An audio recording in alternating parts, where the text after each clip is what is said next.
Sa iba pang balita, muling pinalis ang vendors na bumalik sa Balintawak Market sa kabila ng clearing operations kahapon sa lugar. Galit na galit naman ang mga nagtitinda dahil sinira pati ang mga gamit nilang kariton at lalagyan ng paninda. Balita hatid ni Athena Imperial, exclusive.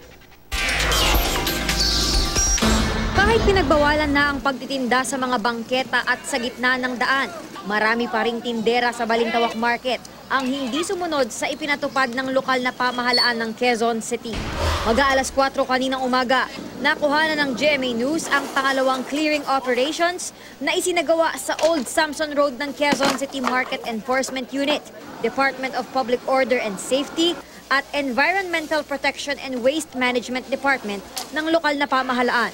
Marami pa ring nakumpiskang paninda at nahakot na basura. Hiniba rin ang isang tambakan ng basura na ginawang pahingahan ng mga kargador at tindera. Hindi inasahan ng mga tinderang babalik ang clearing operations group sa bungad ng Samson Road. Maging ang mga iligal na nagtitinda sa footbridge sa tapat ng Balintawak Market at sa bangketa sa kabilang kalsada, hindi nakaligtas sa clearing operations.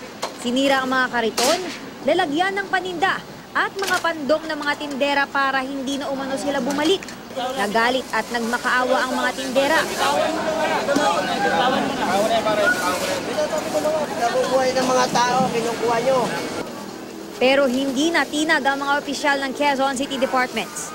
Ayon sa kanila, hindi matututo ang mga tindera kung lagi silang pagbibigyan. Ang instructions po sa atin dito sa operations ay linisin yung bangketa at linisin din yung kalsada para yung bangketa ay madaanan ng mga tao at yung kalsada ay madaanan ng motorista. Athena Imperial, GMA News.